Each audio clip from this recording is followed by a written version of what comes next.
Shabbat Shalom, preciosos y preciosas, estamos hoy con Proverbios 10, en un día muy caluroso aquí en Linares. Vamos a dar la enseñanza con la energía que tenemos, que es siempre una energía bonita, porque no tenemos otra que la bonita, ¿verdad? La nice, ¿verdad? Entonces vamos a estar con Proverbios 10, vamos a estar muy entusiasmados, como siempre, predicando la palabra. Vamos a estar un ratito muy a gusto en esta tarde previa a Shabbat, que nos va a llevar a Shabbat. Y antes vamos a estar con 3 puntos de inicio para meternos en el mensaje, para ir metiéndonos en el mensaje, temas más o menos de actualidad y que nos han llamado la atención, como solemos hacer antes de entrar en los mensajes de Shabbat. Uno es que hay un concepto ahora que es la oración iniciando el mes, ¿no? Y entonces una congregación mesiánica bastante desventurada, ellos creen que, por ejemplo, no se puede decir bienaventurado porque viene de un cura que se llamaba Buenaventura. Entonces, ese cura, por lo visto, inventó la felicidad, inventó la aventura, ¿verdad? Bueno, entonces, al inicio de este mes, que empieza con la luna nueva, tuvieron una oración y le llamaron Tzom Tamuz. Tzom es oración, T-Z-O-M, Tzom de Tamuz. Bueno, entonces, a ver si es que es mentira lo que decía Elohim al profeta Ezequiel, que dice: mira, cosas mayores verás, más aberraciones todavía, que es gente endechando a Tamuz. Porque es que en el tiempo de Ezequiel se habían adherido tanto a los misterios babilónicos que le oraban a Tamuz. Bueno, pues en este tiempo final la gente está haciendo Zon a Tamuz, oración a Tamuz. Porque ya me dirán ustedes cómo les llaman cómo le llaman a la oración. Entonces está todo dicho. Oración a Tamuz. Oración Tamuz. Es tremendo, ¿no? Bueno, y en otro orden de cosas, en esta semana se ha cacareado el juicio final viniendo de la mano de Rusia, nada menos. Así que Rusia está amenazando con el juicio final. Pero si fuera una destrucción del mundo que viniera de las manos de Rusia a través de sus misiles supersónicos, pues sería condena, no sería juicio. Porque un juicio es muy diferente a la condena. En un juicio hay una causa abierta. Eso la gente no sabe distinguir lo que es una condena de lo que es un juicio. Pero el juicio final, a como la gente lo entiende, y más gente que no mira ni la Biblia, un juicio final no puede ser una destrucción repentina del mundo, ni mucho menos. Un juicio final sería una causa abierta para que sea juicio, porque si no es condena, muerte súbita, pero no condena. O sea, condena, no juicio, ¿verdad? Entonces, la causa abierta, para que sea juicio final, debe haberse abierto una causa previa. ¿Cuál ha sido esa causa? El coronavirus. Eso sí nos coloca más acertadamente en un juicio final. ¿Por qué? Porque es una causa abierta. Una causa abierta que no ha sido cualquier cosa. Hagamos un poco de remembranza. Con el coronavirus fueron 2 edictos mundiales a lo largo de la historia. Uno en tiempos de Nabucodonosor, en el imperio babilónico, que tenía secuestrada a la congregación de Israel, y el otro en nuestro tiempo, el coronavirus. Así que no fue cualquier cosa, es una causa abierta, y como es causa abierta, sí se atañe más a ser un juicio final, pero no la destrucción del mundo a través de Rusia, porque eso no sería ni siquiera juicio, sería una condena y una muerte súbita. Bueno, y la tercera cuestión que vamos a presentar en este inicio es algo sabroso que los estudiantes de la Biblia yo creo que apuntarán y agradecerán, porque le vamos a dar un nuevo ángulo para dirimir y para echar abajo la doctrina de las dispensaciones, que se podría echar abajo desde muchos ángulos, pero que nosotros lo echamos abajo con un detalle en el día de hoy, y es que dentro de esas dispensaciones, que no encajan por ningún lado, porque por ejemplo, hablan de una venida del Mesías antes del milenio, y dentro de esa venida del Mesías son dos maneras de venir, porque una es en las nubes, que todo ojo lo verá, y otro es poniendo su pie sobre el monte de los olivos. No saben dónde situarlo, ya lo sitúan en la segunda venida, bueno, no se aclaran, ¿verdad? De hecho, las dispensaciones fueron un recurso para tratar de ubicar las situaciones de los últimos tiempos, pero no está nada en la Biblia, nada acerca de las dispensaciones, ¿verdad? Entonces, dentro de esas dispensaciones, según los eruditos, entrecomilladamente eruditos, hubo un gobierno humano que fue desde Adán hasta Noé. Ese fue, si no me equivoco, corríjanme si me equivoco, porque hace mucho tiempo que no estoy yo en esas de las dispensaciones de la doctrina cristiana y todo eso, pero creo recordar que era así. El gobierno humano era desde Adán a Noé. Pero según la Biblia, ese gobierno humano se delimita en Jueces 17:6 y 21:25. Pueden ustedes leerlo. Cuando dice que en tiempo de los jueces cada uno hacía lo que bien le parecía.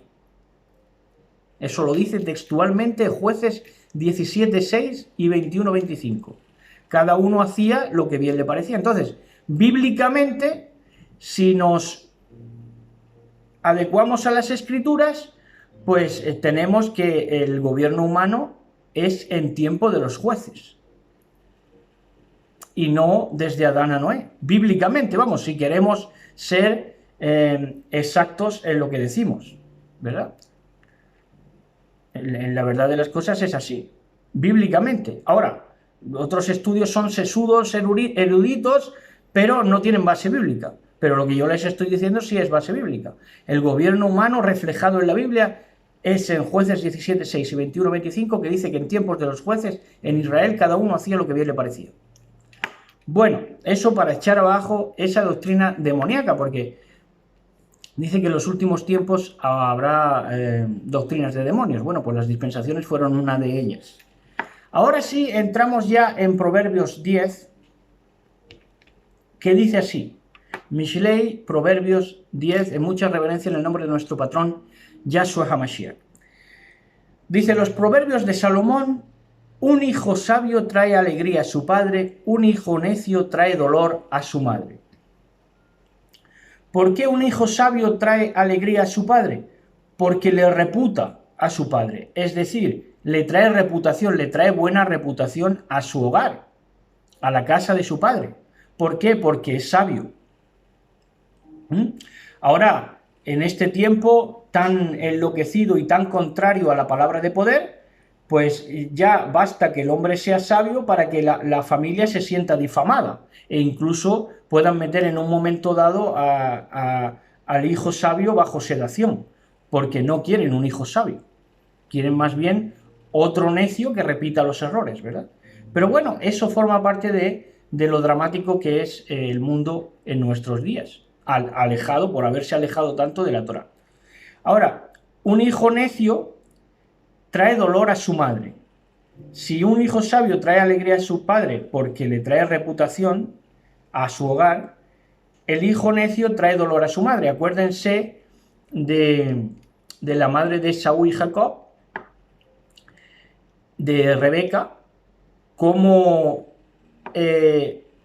Esaú trajo dolor a su madre pendoneando, ¿verdad? Y buscándose lo que no tenía con las mujeres de por allí, que no le agradaban en absoluto a su mamá y su papá, pero sin embargo él puteaba de esa manera y pues tomaba mujercillas cargadas de pecado.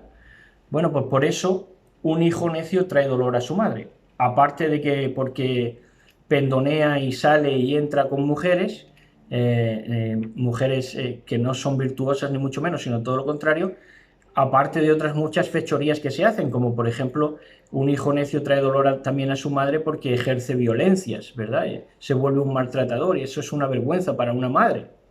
Es una vergüenza para una madre tener un hijo que sea a la postre maltratador, porque al fin y al cabo su madre es una mujer.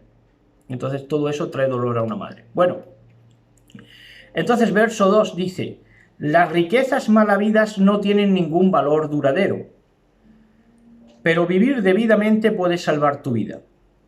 Las riquezas mal habidas pueden ser, por ejemplo, el otro día leíamos de dar el dinero a réditos, de dar el dinero a usura con intereses, y se podía hacer se podía hacer con los de afuera, dice, pero no con los de la congregación de Israel. Y esto chocaría, ¿no? Pero lo que está diciendo es que no puedes ganar deshonestamente con nadie que no se arrime a ti simplemente para hacer un negocio. Es decir, con tus conocidos, con tus amigos, no está bien que des o prestes el dinero con interés a gente que sea tu amiga, ¿verdad? Porque formaría parte de eso que llama aquí las riquezas mal habidas, ¿verdad? Si a alguien que sea tu amigo le das dinero, le prestas dinero con interés, eso sería ya una riqueza mal habida. Esa y muchas otras. Tráficos de drogas, muchas cosas, ¿verdad? Tráfico de influencias, muchas cosas que son ganancias mal habidas y que son la economía del mundo de hoy, ¿verdad? Porque es el fluir económico del mundo de hoy. Todas son riquezas mal habidas, ¿verdad? La mayoría son riquezas mal habidas que no tienen ningún valor duradero. Por eso la bolsa fluctúa y por eso las épocas fluctúan. Antes del 2008 el mundo era de una manera, después del 2008 es de otra. ¿Por qué? Porque no tiene ningún valor duradero esa economía. Entonces siempre está pendiente de caer en picado. Y de ahí la incertidumbre. Y es que la propia incertidumbre le trabaja a ese sistema económico para sembrar el desconcierto. Y como la economía, lo que sostiene a la economía a la postre no son los números, sino la palabra, los acuerdos, pues al no haber certidumbre en la palabra, al no decir nadie la verdad, nadie confía en el sistema, por lo tanto se viene abajo. Eso es la economía en 30 segundos. Bueno, entonces dice en el verso 3, el Señor no dejará que el justo, dice anteriormente en el verso 2, pero vivir debidamente puede salvar tu vida. Eso es así. Vivir debidamente puede salvar tu vida. Eso está claro. El Señor no dejará que el justo pase hambre, pero se niega a satisfacer los antojos del perverso. En primera instancia, yo aquí, la primera vez que lo leo, digo, bueno, Salomón, no estoy muy de acuerdo contigo, ¿verdad? Porque pero ya mirándolo más detenidamente uno ve que sí, es verdad, porque el justo no es dejado que pase hambre. Si pasa hambre es porque es un necio, porque no sabe organizar su vida, porque se conforma, ¿verdad? Y también se niega a satisfacer los antojos del perverso, que esto es lo que más objeción le ponía yo en el verso de Salomón, que está expresando Salomón. Porque digo, bueno, pero si luego los perversos viven como quieren. No, Elohim se niega a satisfacer los antojos del perverso. ¿Por qué? Porque los antojos del perverso son hoy uno y mañana otro. Un antojo tiene hoy y mañana otro, y se crean nuevas necesidades, que decía Karl Marx. Y entonces nunca está satisfecho. Y es verdad lo que dice entonces Salomón. Verso 4. Los perezosos pronto se empobrecen, los que se esfuerzan en su trabajo se hacen ricos. Esto es así, por supuesto. Los perezosos, digamos que se duermen en los laureles porque cuando alcanzan el éxito ya se echan a sestear y entonces se empobrecen. Por eso dice que se empobrecen, porque antes fueron ricos. Ahora, como alcanzan un estatus, sea por herencia o sea por lo que sea, ya se echan a dormir. Y entonces esos son los que se empobrecen. Pero los que se esfuerzan en su trabajo se hacen ricos. El joven sabio cosecha en el verano, pero el que duerme durante la siega es una vergüenza. Fíjense cómo se trata aquí en el proverbio el verano, ¿verdad? Porque el verano ha quedado en Occidente como la estación de las vacaciones. Pero todo es transgresión de la Torá, porque dice que el joven sabio cosecha en el verano, es decir, trabaja, ¿verdad? Y sin embargo la gente se dedica a dormir en el verano, a dormir, a sestear en las tumbonas de la playa o de la piscina, ¿verdad? Los justos se llenan de bendiciones, las palabras de los perversos encubren intenciones violentas. Los justos se llenan de bendiciones, ¿por qué? Porque hacen lo contrario a los justos, mientras que los justos dice que encubren intenciones violentas, el justo va de frente. Y entonces, por eso el justo se llena de bendiciones, porque siempre va de frente, con la verdad por delante. Pero los perversos, dice, encubren intenciones violentas. Las encubren, tienen intención cainita, pero las encubren con lisonjerías, en el nombre del amor, en el nombre de, son amorreos, con palabras muy suaves, pero que la intención es violenta. Verso 7. Tenemos buenos recuerdos de los justos, pero el nombre del perverso se pudre. Por supuesto, cuando hay un justo, una mujer justa o un hombre justo, tenemos buenos recuerdos, pero el nombre del perverso se pudre porque ves que puede durar la injusta buena reputación de un impío, puede durar unos años, pero a la larga el nombre del perverso se pudre, ¿verdad? Mientras que el justo, el recuerdo del justo, digamos que se incrementa a su favor, el recuerdo del perverso, sin embargo, se va pudriendo, se va corrompiendo a cada generación que pasa, pierde lustre, ¿verdad? Porque es un lustre ficticio y entonces a la postre la gente que llega habla cada vez con menos temor porque hay menos gente que encubre las injusticias de ese perverso y entonces la gente que va llegando va diciendo más verdad, porque ya no hay tope de una generación guardiana de la memoria del perverso y entonces ya la gente que va viniendo pues va anotando esto, que el nombre del perverso se va pudriendo. El sabio con gusto recibe instrucción, pero el necio que habla por los codos caerá de narices. El sabio con gusto recibe instrucción, es decir, cuando habla aquí de que con gusto recibe instrucción, que con gusto recibe corrección. Es decir, el sabio le está agradecido a aquel que lo corrija para bien. Pero sin embargo, el que habla hasta por los codos caerá de narices, es decir, el que no valora la palabra, el que habla por hablar, y que no quiere recibir esa corrección. Porque de hecho aquí está hablando de oído, aquí está hablando del sentido del oído, porque el sabio con gusto oye la instrucción, pero el necio, como habla por los codos, se impide de escuchar, y esa es la necedad. Las personas con integridad caminan seguras, porque ya hemos dicho, van con la verdad por delante, pero las personas que toman caminos torcidos serán descubiertas. Te vas por un camino torcido, al final queda descubierto que vas por un camino torcido, serpenteante en todos los sentidos. Quien guiña el ojo aprobando la maldad, que son muchos los que guiñan el ojo aprobando la maldad, ¿verdad? Causa problemas. Guiñan el ojo aprobando la maldad, que es tanto como hacer la maldad misma, ¿verdad?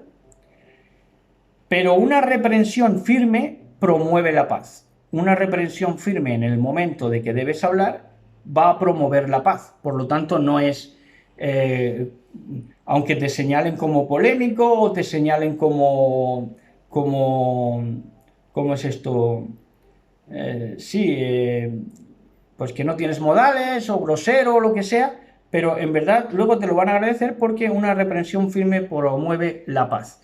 Aunque te tengan por díscolo, pero vas a promover la paz. Las palabras de los justos son como una fuente que da vida. Oiga, qué hermoso. Así que las palabras de los justos son como una fuente que da vida. Por lo tanto, las almas deberían estar atentas a las palabras de los justos, ¿no creen? Pues sin embargo los descalifican, empezando porque no creen que haya justo sobre la tierra.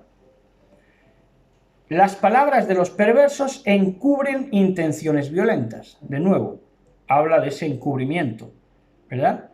Encubren las intenciones violentas con palabras. Entonces, es parte del fariseísmo hablar con doblez, ¿verdad? Hablar con doblez. Hay gente que no puede hablar sin hablar con doblez. Por eso utilizan Biblia para afrentar, para promover pleitos, ¿verdad? Hablando siempre con doblez y, lo que es más grave, encubriendo el odio, como vamos a ver. Dice, el odio provoca peleas, pero el amor cubre todas las ofensas. El odio provoca peleas, por supuesto, y más cuando ese odio lo encubres, pero el amor cubre todas las ofensas porque si antepones lo que es a la ofensa, le pones la comprensión primero del problema que estás viviendo como yo una vez oí a alguien hablar más de alguien y un justo dijo, no, creo que ha hablado su pronto, pero no ha hablado su corazón. Es decir, lo que ha hablado lo ha hablado por un pronto de ira, pero no ha hablado su corazón, ¿no? Bueno, pues esa es la manera de que el amor cubra todas las ofensas. Saber que la gente puede decir en un momento dado una barrabasada, pero saber ponernos en la situación, ser empáticos, ¿verdad? Porque una mala palabra se nos escapa a todo el mundo. El puntilloso no, el puntilloso le saca más punta todavía. Pero el sabio y el justo le quita importancia, lima, ¿verdad? Las asperezas, con el amor que cubre todas las ofensas. Las palabras sabias provienen de los labios de la gente con entendimiento, pero a todos los que le falta el sentido común serán castigados con vara. Entonces, es contraria la falta de sentido común a las palabras sabias. Las palabras sabias son lo contrario a la falta de sentido común. Y esa falta de sentido común te va a llevar a ser castigado con vara, ¿verdad? Y ese sentido común es hablar con sobriedad, es no encubrir lo que estás diciendo, no hablar con doblez, ¿verdad? En todo lo que estamos aprendiendo. Las personas sabias atesoran el conocimiento, pero el hablar por hablar del necio invita al desastre. Y esto es muy común en la sociedad, sobre todo en el terreno de la literatura, con todo lo extenso que es el tema de la literatura, porque engloba muchas vivencias, que te pagan por palabras, pagan a la gente por palabras, pero no por contenido, no por la esencia de las cosas, sino por aumentar palabrería. Y entonces dice que las personas sabias atesoran el conocimiento, quiere decir que lo guardan, lo valoran la palabra, pero el hablar por hablar del necio invita al desastre. Yo he estado incluso predicando con otra gente que me pedía que siguiera hablando cuando ya había concluido mi argumentación, pero para rellenar la hora que tenían de predicación. Yo no soy así. Yo cuando ya digo lo que tengo que decir, pues callo. Eso es ser sabio, es ser prudente al menos, ¿no? Dice, la riqueza del rico es su fortaleza, la pobreza del pobre es su ruina. Aquí habla de un concepto muy a tener en cuenta, que es riqueza del rico y pobreza del pobre, porque va más allá que el tener o no tener, que el tener o no tener dinero o tener o no tener ingreso. La riqueza del rico es su fortaleza porque tiene la riqueza aquí. La riqueza del rico está aquí en la mente. Y la pobreza del pobre es su ruina. ¿Por qué? Porque entiende la vida de una manera pobre, por eso es pobre. Da lo que tiene, pobreza. Las ganancias, fíjense en esta, porque esta me la apuntaría yo para mis jornadas mis jornadas laborales, me la apuntaría antes de salir a laborar o laborar, yo encabezaría con esto, dice, las ganancias de los justos realzan sus vidas. Las ganancias de los justos realzan sus vidas. Oye, qué bonito, que tu ganancia en tu trabajo, en tu medio laboral, sea para realzar tu vida. Realzar tu vida es elevarla, ¿verdad? Pero la gente malvada derrocha su dinero en el pecado. Cosas que no aprovechan, gastan, derrochan su dinero en el pecado. Sin embargo, ese mismo dinero en las ganancias de los justos les sirve para realzar, elevar su vida. ¡Qué bonito! Los que aceptan la disciplina van por el camino que lleva a la vida, pero los que no hacen caso a la corrección se descarriarán. Esto no hay que explicarlo porque habla por sí mismo. Ahora, vuelve a hablar de este punto, de encubrir. Dice, encubrir el odio te hace un mentiroso. Por eso digo, tú escuchas a ministerios alrededor del mundo, ministerios predicadores, y lo que hacen es encubrir el odio.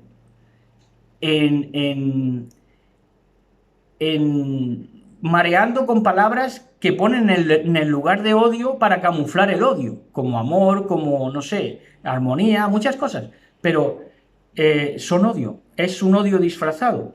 Por eso, encubrir el odio, y encubren el odio hablando con doblez, hablando de una cosa aparentemente buena para encubrir la cosa mala que te están diciendo, ¿verdad? Y entonces, cuando encubres el odio, te haces un mentiroso. Eso es lo que pasa. Eso es hablar con doblez. Sé prudente y mantén tu boca cerrada, ¿verdad? Y por hablar, por cierto, que por hablar con doblez, por hablar encubriendo el odio, tienen plagas y enfermedades. Nosotros ya estábamos preparando panegíricos, que si Elohim lo permite, lo vamos a dar, porque son encubridores del odio. Hablan con doblez y entonces les vienen las enfermedades. Principalmente porque no son coherentes con ellos mismos, y eso lleva a la enfermedad. Entonces dice, las palabras del justo son como la plata refinada, es algo pulido, refinado, ¿verdad? Las palabras del justo, porque son escogidas, son trabajadas en una vida. El corazón del necio no vale nada. Oye, qué lamentable es que te digan que tu corazón no vale nada. El corazón del necio no vale nada.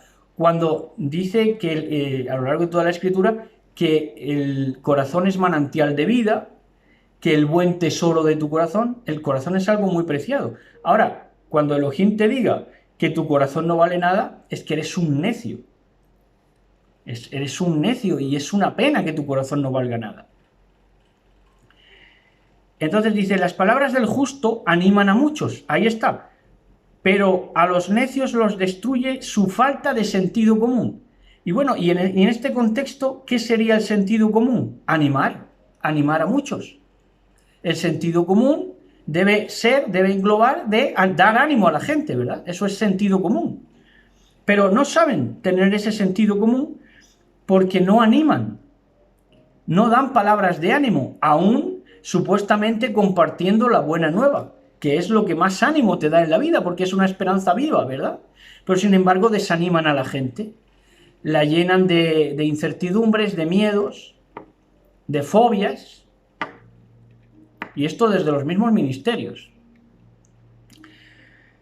Y entonces dice, la bendición del Señor enriquece a una persona y Él no añade ninguna tristeza. La bendición es lo que te enriquece y Elohim no añade ninguna tristeza, como si añaden tristeza esos necios que los destruye su falta de sentido común, porque no saben animar a la gente.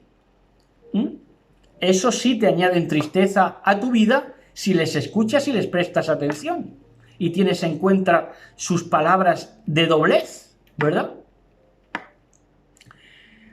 Al necio le divierte hacer el mal, pero al sensato le da placer vivir sabiamente. Aquí hay dos conceptos, uno diversión, que es lo que hace el necio, y otro placer, que es cómo vive el justo, el sensato. La diversión es muy esporádica, ¿verdad? Muy pasajera. Esto es, digamos, una propiedad del necio, pero el sensato lo que hace es vivir, no solamente esporádicamente, sino vivir toda su vida en placer. Entonces dice, los temores del perverso se cumplirán. Aquí estamos, añadiendo más a lo que estamos diciendo. Los temores del perverso se cumplirán, las esperanzas del justo se concederán. Es lo que confiesas por tu boca. Estos se cansaron de cacarearlo, pero no lo entendieron nunca. No lo hicieron carne. Los temores del perverso, oye, que hay esto, que hay lo otro, que hay este desastre, el otro desastre, la otra hecatombe, la otra. No. Los temores del perverso, si se empeña en vivir con temores e incertidumbres, se le van a cumplir. Se le están cumpliendo, de hecho. Pero las esperanzas del justo se concederán. El justo se mueve en otro registro, en el registro esperanza. El perverso se mueve en el registro temor, miedo. No temor del patrón, no temor del Señor, sino en miedo, en fobias y en ideas obsesivas.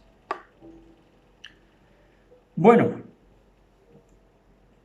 entonces dice, cuando lleguen las tormentas de la vida, arrasarán con los perversos. ¿Qué hacen las tormentas de la vida? Que tienen que suceder, que arrasan con los perversos, lo que está pasando. Está arrasando con los perversos, en todos los sentidos, mentalmente y físicamente. Pero los justos tienen un cimiento eterno. Son inconmovibles en su fe, en su emuná, en sus certidumbres. Los perezosos irritan a sus patrones como el vinagre a los dientes o el humo a los ojos, es decir, los carcomen a sus patrones, a los que tienen la paciencia de actuar o interactuar con ellos. ¿Por qué? Porque los irritan por la pereza en la que viven, y todo lo que tocan, pues se mueven en esa pereza que hemos mencionado antes de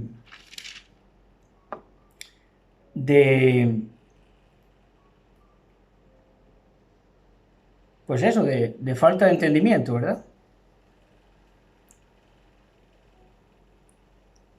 Bueno, seguimos. Entonces dice, el temor del Señor prolonga la vida, pero los años de los perversos serán truncados.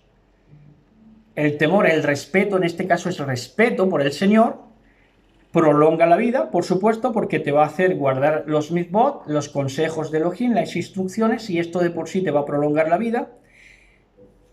Y los años de los perversos serán truncados. En ese truncado es malogrados, ¿verdad? Cuando habla de truncado es algo trastocado, algo que es, pues eso, llevado súbitamente al error. Las esperanzas del justo traen felicidad, pero las expectativas de los perversos no resultan en nada. Entonces, las esperanzas del justo traen felicidad porque esas esperanzas se basan también en un trabajo efectuado, no como los perezosos que irritan a su patrón, sino que el justo tiene esperanza porque sabe que está sembrando bien y que va a cosechar por lo tanto bien, y esa es la esperanza del justo, y entonces eso es lo que trae felicidad. Cuando tú estás labrando la tierra o sembrando una planta bonita, pues sabes que lo que te espera es la felicidad, es disfrutarla, ¿verdad? Pero las expectativas no son esperanzas. Fíjense que utiliza dos palabras diferentes. Una es la esperanza en la que sí se mueve el justo, pero otra es la expectativa. Siempre están expectantes a ver qué pasa. De hecho, toda su teología es a ver lo que pasa a continuación, pero no resultan en nada. De hecho, todas las expectativas que se hacen son mentiras, porque forman una teología y una escatología totalmente errada. El camino del Señor es una fortaleza para los que andan en integridad, pero destruye a los que hacen maldad. Y de aquí el título de este mensaje, que es Destruidos en el camino, porque es lo que me pareció la imagen más poderosa de las que hemos visto hasta ahora. Dice, el camino del Señor, el camino del patrón, es una fortaleza para los que andan en integridad. Integridad es lo contrario a tener doblez, a encubrir el odio. Entonces, el camino del Señor es una fortaleza para los que andan en integridad, pero destruye a los que hacen maldad. ¿Y de qué está hablando? Del camino del Señor. Entonces, la imagen poderosa es que en el mismo camino del patrón, en el mismo camino del Señor, es decir, el camino, la verdad y la vida es Mashiach, en él mismo, en el camino, andando en el camino, destruye a los que hacen maldad. ¿Por qué? Porque no obran en integridad, obran en doblez. Y entonces, como obran en doblez, el propio camino, que es el Mashiach, los destruye en el camino. Por eso nos habla del desierto con Israel cuando sale de Egipto. ¿Qué quedaron en el camino del desierto? Quedan en el camino tendidos. Tremendo, ¿no? Y han sido pueblo, pero se quedan en el camino. Destruidos en el camino. Eso es muy lamentable, porque eso es como quedarte con la miel en los labios, ¿verdad? Entonces dice, los justos nunca serán perturbados. Nosotros hablábamos en el último mensaje que dimos de que, en verdad, todos somos perturbados porque a todos nos da el encontronazo al bueno de encontrarse con el malo y al malo de encontrarse con el bueno. Entonces todos somos perturbados. Pero aquí habla de una perturbación de tipo de que no nos afecta ni nos condiciona, ¿verdad? Los justos nunca serán perturbados, no nos van a afectar ni a condicionar, pero los perversos serán quitados de la tierra. Esto es así y se tiene que cumplir. Esto es profético y se tiene que cumplir. Los justos nunca serán perturbados, pero los perversos serán quitados de la tierra. La boca del justo da sabios consejos, pero la lengua engañosa actúa con doblez, encubre el odio, será cortada, como les está pasando ya. Ya están siendo cortados. Otros con enfermedades ya que se ve venir que ya les viene, ¿verdad? La lengua engañosa será cortada. Son cosas que se van a cumplir y que se están cumpliendo. Los labios del justo hablan palabras provechosas. Lo que sale de la boca del justo habla palabras provechosas. Que se tengan o no se tengan en cuenta, que se reciban o no se reciban ya es anecdótico, pero lo que sale es provechoso. Porque te hablan de una instrucción, de una sabiduría, de una Torá. Entonces son palabras provechosas. Pero la boca del malvado, ¿qué habla? Perversidad. Y pervertir es torcer el verso. Y torcer el verso es hablar con doblez e encubrir el odio, como hemos dicho durante todo este mensaje, para fotografiar bien a ese impío que es destruido en el camino, ¿verdad? Y hasta aquí. Shabbat Shalom a todos, besos y abrazos, disfruten de este bello Shabbat, caluroso pero bello, ¿verdad? Sobre todo por la mañanita temprano, que no hace tanta calor, uno sube para arriba y esa brisa de la mañana es muy agradable, pero eso sí, tienes que subir a las 7 de la mañana, no más. Entonces, pues, abrácense mucho, bésense mucho, pese a la calor, pese a que es prohibitivo muchas veces abrazarse porque uno suda más todavía, pero ante todo el cariño, ¿verdad? Y más para la amada del Mashiach. Shabbat Shalom a todos, besos y abrazos.